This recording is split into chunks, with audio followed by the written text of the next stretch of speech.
Oh, okay. Hang on. Oh, that is, I can get it. Just, it's like, you're in the middle of battle. Just a sec.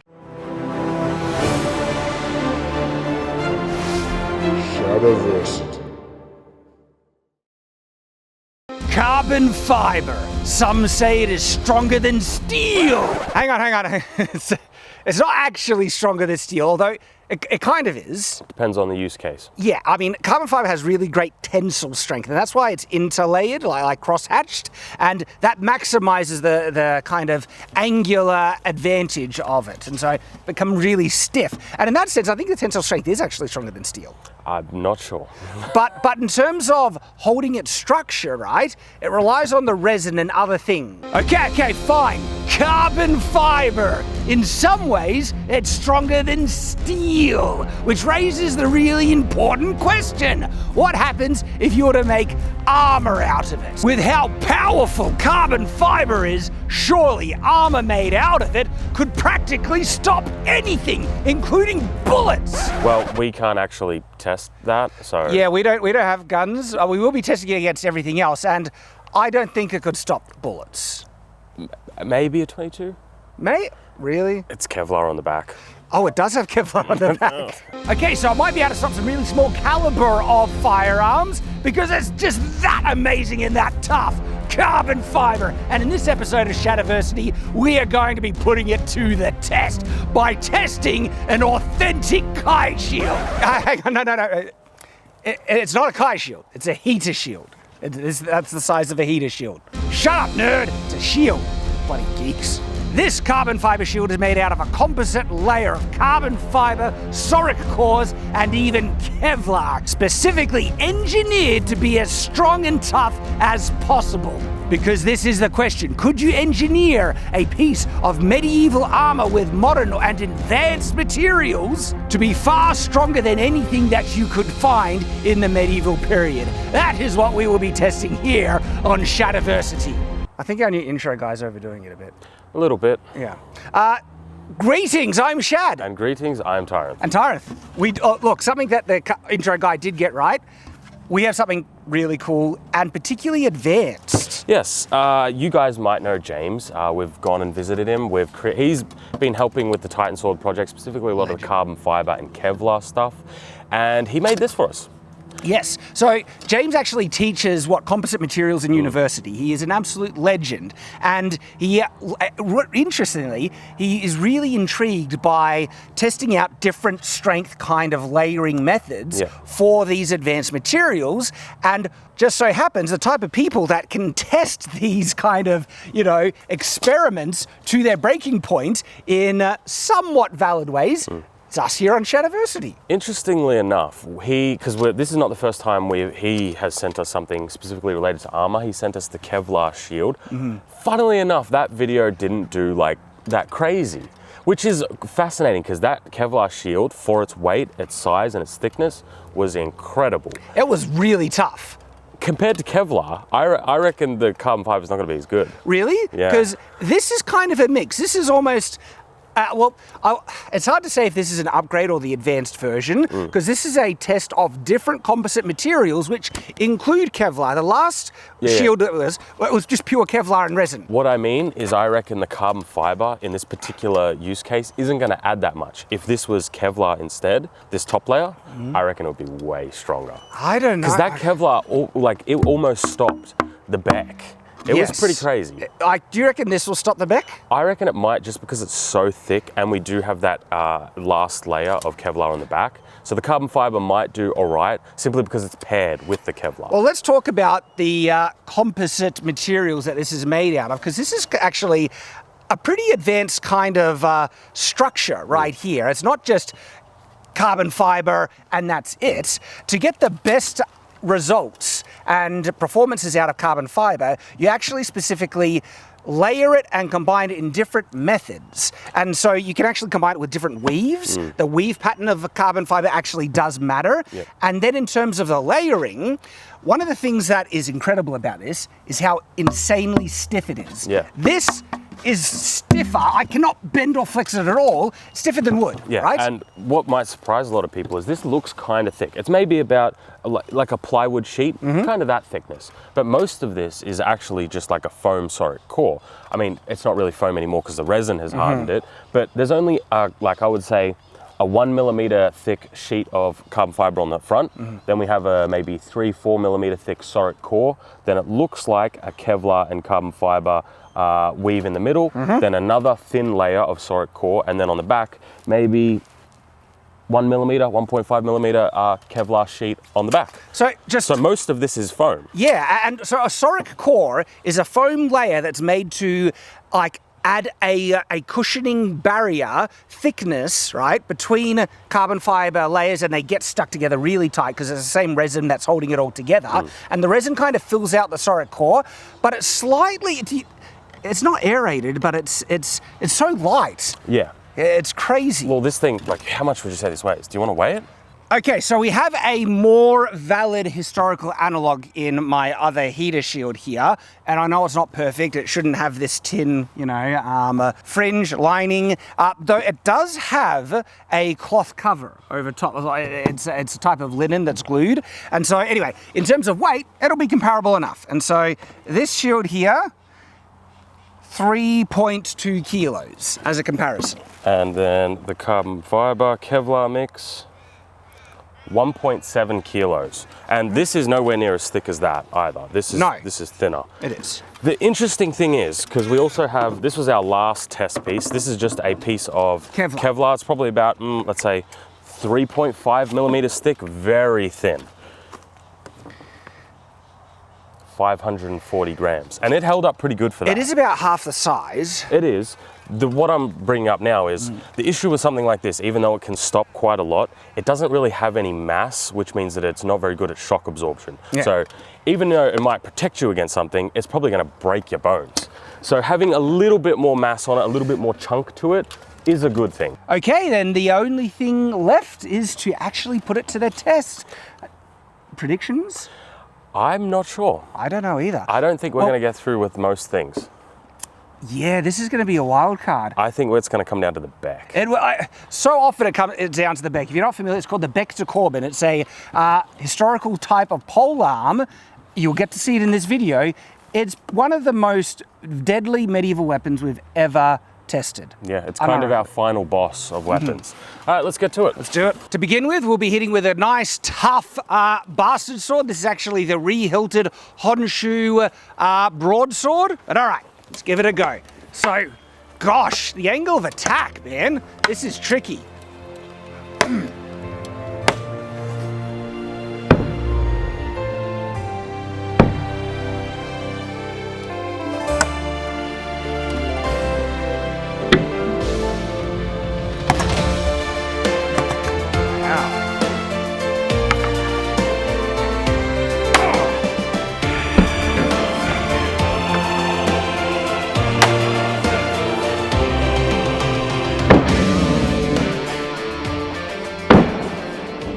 This one here is the Honshu single-handed broadsword. Same sort of variety as the last one. There's also an affiliate link down below if you want to get one of these, because we've tested this thing completely. So let's see how it goes against some carbon fiber. Interesting.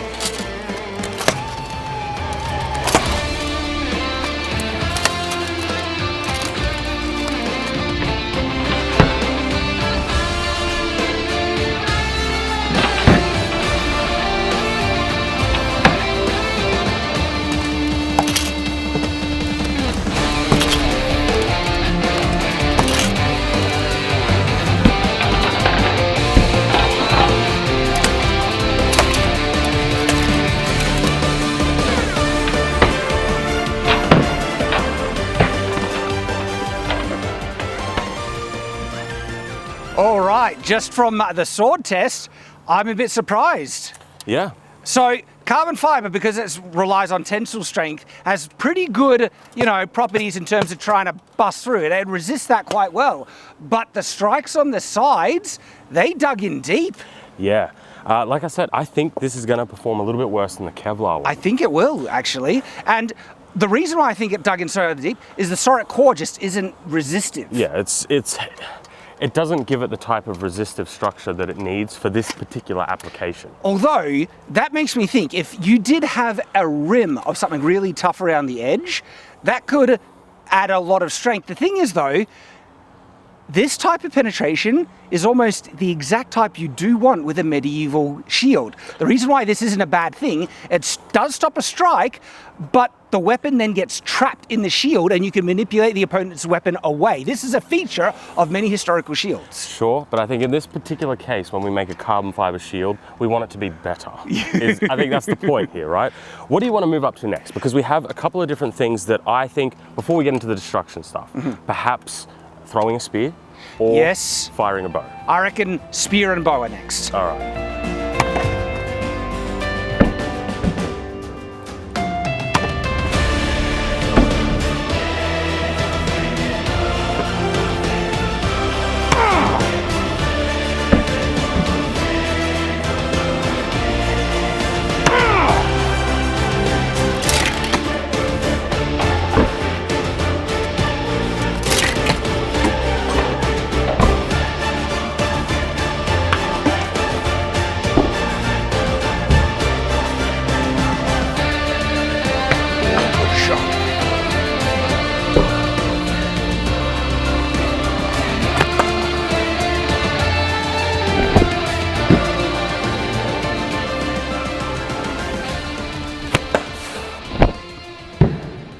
Interesting. So the arrows actually penetrated, but we're only talking about like half a centimeter. They still got through though, which was more than the spear and the swords. Yes.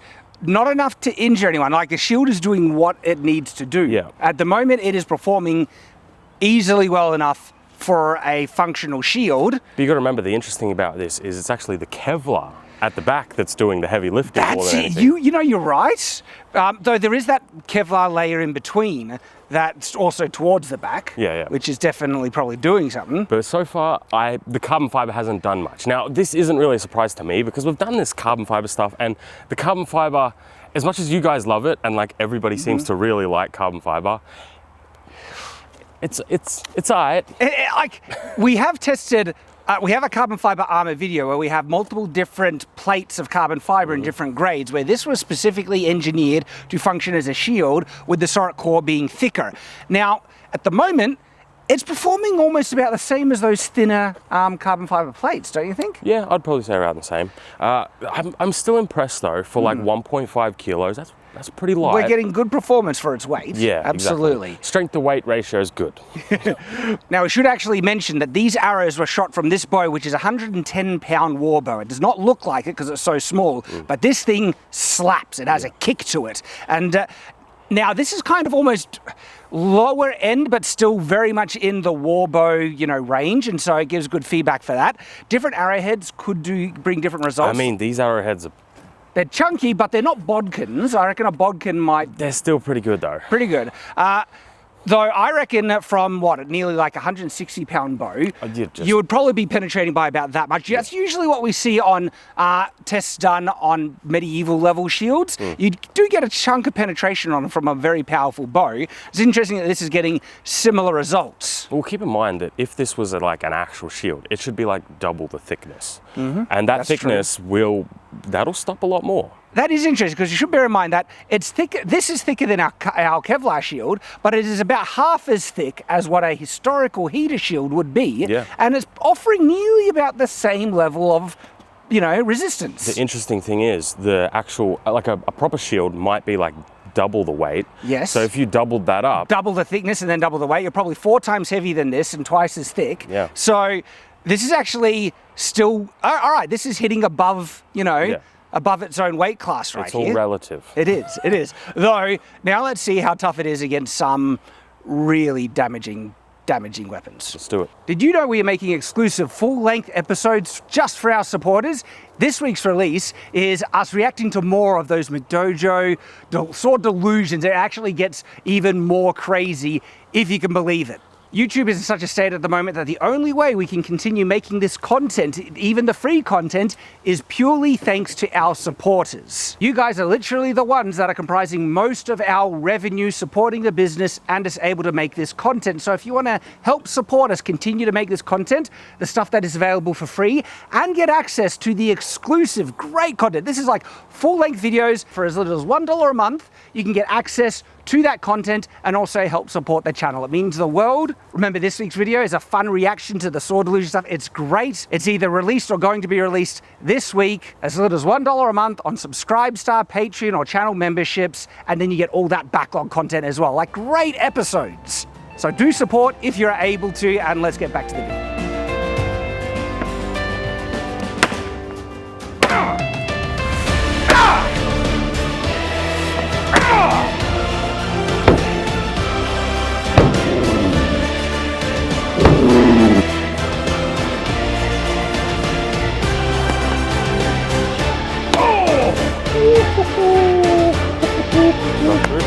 Yeah. Oh, I'm gonna grab it. I got it.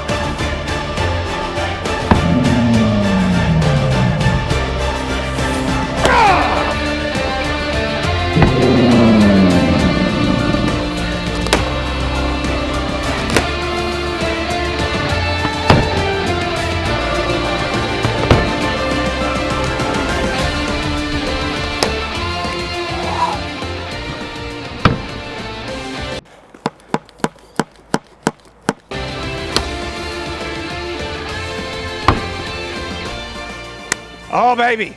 Just before we move on to the bigger axe, Shad, can you try and remove that? Oh, okay. Hang on. Oh, that is. So, you would have effectively disarmed yourself. Yes. Like, there's no way in combat you're wrenching that out. Like, I can get it out. It's like, you're in the middle of battle. Just a sec. I'm almost with you. Just wait. It's interesting because I think that all the fibers of the Kevlar, the carbon it's fiber, gripping. Yeah. Like, I got it halfway out and it was still gripping. Yeah. I was like, oh.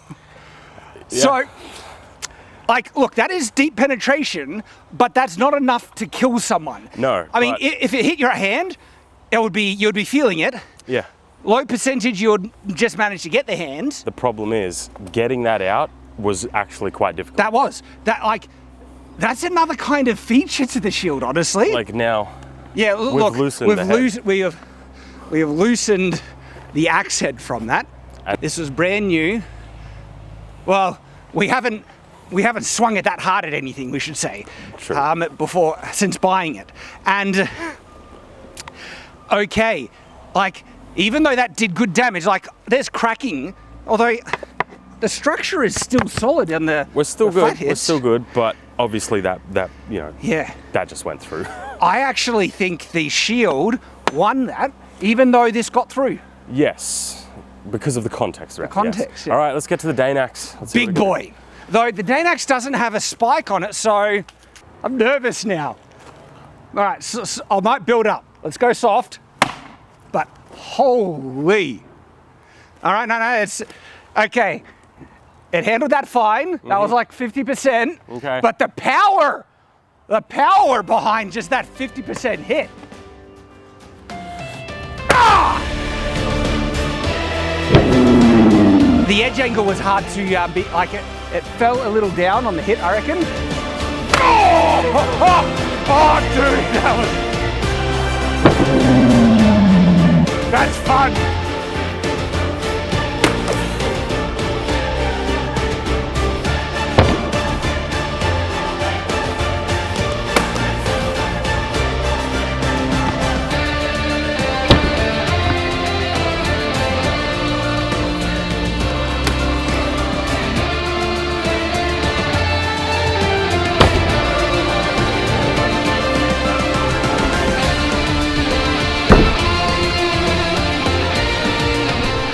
Oh boy.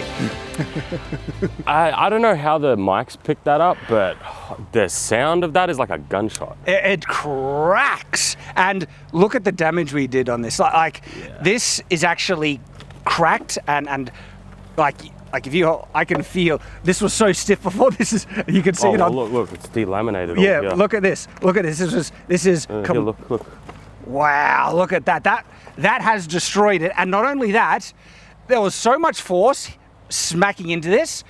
That has the potential to break someone's arm behind the shield. Yeah. And if not, that would make their arm dead. They would feel pain a lot. I don't think you would. I think that would break your arm. That would break your arm. You're not taking that one. What do you want to do next? Because the Beck is next, but we've kind of the shield is already at the failing point. If we aim for the parts that's still solid, the Beck spike might be interesting though, because we penetrated with the battle axe spike. Yeah. You know, the Beck is going to get. The Beck is going to get through it because we've already tested with what I would almost call a demolition level weapon. Like this Danax was hitting with more force than the Beck. We could feel it. Yeah, kind of. It's definitely in the realm, but because we have longer leverage, this is a bit longer than the Beck. Yes. And the axe head is operating in a different thing where the Beck's hammerhead is smaller. Yeah. This was actually impacting. I could feel it with more force, or at least as much, if not more, than the Beck. So that was crazy. What I think we should do is, I reckon the beak of the Beck is just going to get through. Like, it's going to get through all the way.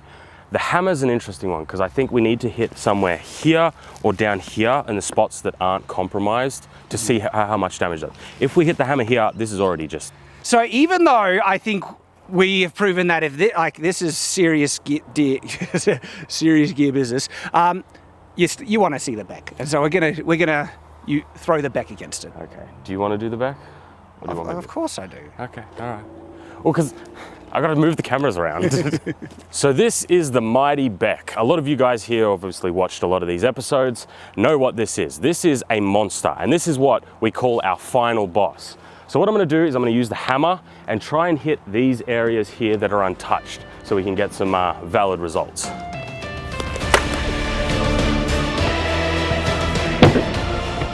Maybe I spoke too soon when I said the Danax can hit harder.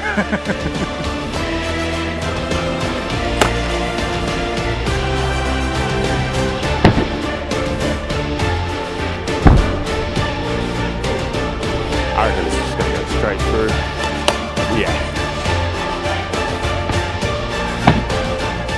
No chance. No chance. The test though. Yeah, have you been disarmed? So don't stand there. Okay. No. I couldn't get that out. That's interesting. Ready? Yep. Oh. It's just a different level of destruction. It is. Oh.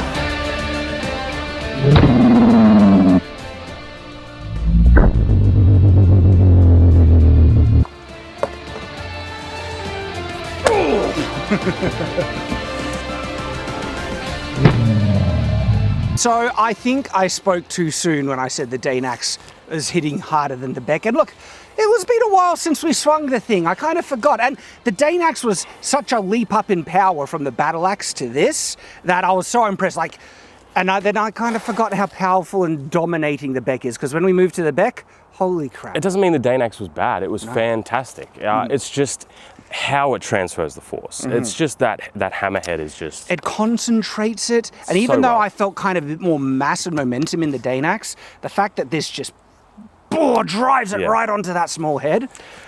What do you think though? Because this is interesting. I think that this isn't as good as the Kevlar one. Now, when I say that, I mean, if that Kevlar one was the same thickness as this one, I reckon we wouldn't be able to get through. I would actually agree with that. The Kevlar was a third as thick as this, and it was even lighter. And honestly, it was performing about equal to what this is at the moment. Yeah. And Kevlar is just one of those things where there's a reason why you use it to catch bullets. Yeah. It's just good at catching things. Now, obviously, it's a bit different because there's resin in it. There's a whole bunch of caveats there, sure. But it still can trap those blades pretty good.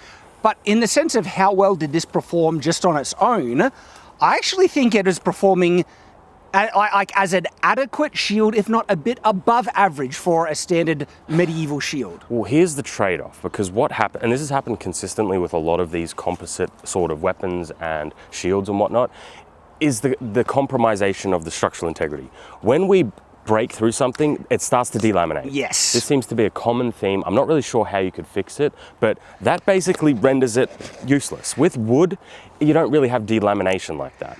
Yes, but having said that, shields, like the video game idea, I actually mentioned this in the misconceptions about video games and stuff, weapons and things. There's this idea that a shield should be as durable as your armor, as your sword, when actually, no, they were more disposable items. That if you take them into a battlefield, you kind of expect it to only be top tier for that battlefield. It's going to get so damaged if you're really engaging in combat that it's basically done. You would throw it away and get a new one for the next battle. Difference is, this doesn't grow on trees. No, it doesn't. This is expensive. But if you had the money to just, reproduce it right, I think this is about probably a little less destructive. Oh, the delamination is actually the weird part to it. But in terms of its trapping capacity, in terms of like stopping weapons and catching them, this is doing more than what a wood shield would be able to do. And is it the fibers that are gripping? Yeah. I think the biggest issue with all of these sorts of composite stuff is just dealing with that delamination. I'm not sure how, but it needs to be dealt with because it seems to be the common failure in all of these sorts We saw that with the carbon fiber sword. That was one of the issues. And what I'm kind of seeing, the Soric core is the main weak point in terms of the delamination. Interestingly enough, though, the one thing that we didn't have delamination on was the original carbon fiber knife I made. Because it was just straight carbon fiber, there was nothing to delaminate. Yeah, it was like more of a solid block. Yeah. Wasn't that the case with the Kevlar shield a bit, though? But that's solid Kevlar, pretty exactly. much. But that's what I mean. It seems like when you are mixing up with different layers, like Soric cores, that's a weak point for delamination. When we say weak point, I mean for most applications that I can think of. It's tough as hell. It's fine, but for like shock absorption big weapons, impacts, yeah, and especially like with the carbon fiber sword, that the whole use of that is intense impact and shock on the blade, and as a result, the delamination effect is coming in. Yeah, I think it's still held up pretty. Like it's good. This is not bad. It's just I do think that the Kevlar would be a bit better. Yeah.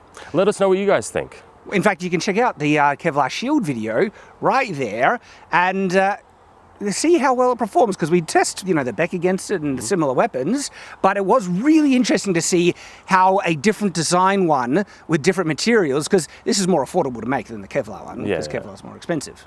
But check out the Kevlar shield video right there. Thanks for watching, guys. Cheers, guys. You're gonna get that out. Free shield.